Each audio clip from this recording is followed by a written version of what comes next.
I've always been a really curious person. I consider my curiosity and my fascination with the world around me and how it works to be the driving force of what makes me a designer.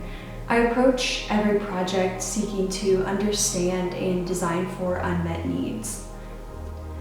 I've always been engrossed in learning, and I think that what draws me to design is its ability to take in information and apply it through tactile and personal design solutions, whether it be in the form of a product, a piece of furniture, or an interior space that engages with the people that interact with it.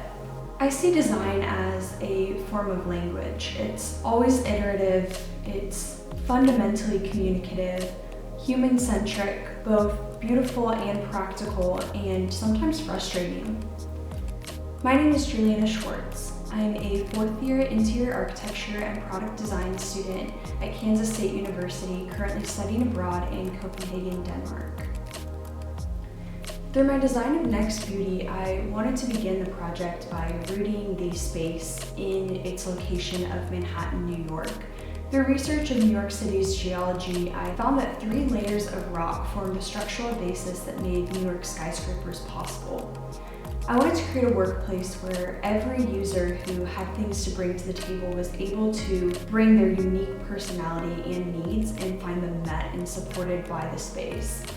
Through research, I found that a historically unsupported user group is neurodiverse users, which can be people who fit on the autism spectrum, ADHD, or have other sensory issues that find it difficult to function in traditional work environments.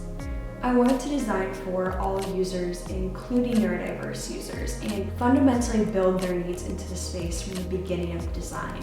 Typically, these users fit into 3 categories: hypersensitive, hyposensitive, or interference. Hypersensitive users find it difficult and overwhelming to focus in environments with too much external stimulation.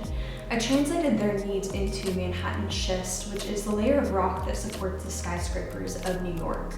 These spaces are toned down with neutral colors and more enclosure that allow these users to function. Hyposensitive users need an excess of sensory stimulation to be able to process information. I look to inwood marble for these users, which is a softer rock that is eroded the most over time. I use the characteristic of inwood marble to make spaces full of visual and tactile stimulation with bright colors that allow these users to focus. The foundational layer of rock is forward and nice and is the layer that supports the other 2.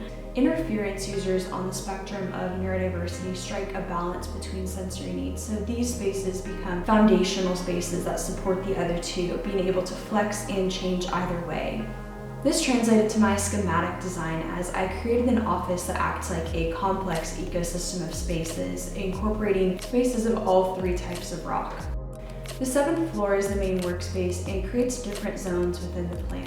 The core is a community area with a reception, resource space, meeting spaces, and a monumental stair that connects the 2 floors. The reception creates a welcoming and personal environment that's approachable to employees and guests. Wayfinding is really important, especially for neurodiverse users, and lets them find a clear path through the space.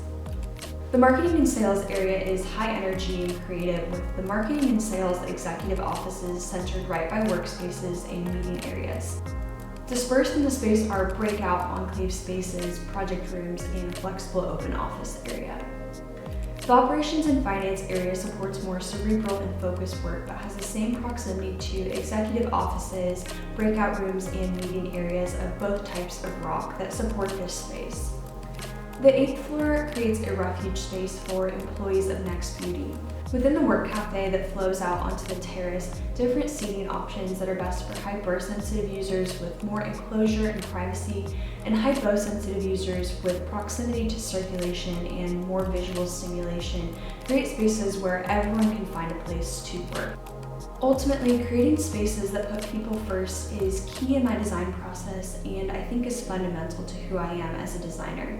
Putting meaning and reason to design through research and evidence-based design solutions is the most meaningful thing to me and is what draws me to Gensler as a group that I see highly values research and commits to the importance of designing spaces for people backed by knowledge. My name is Juliana and I design.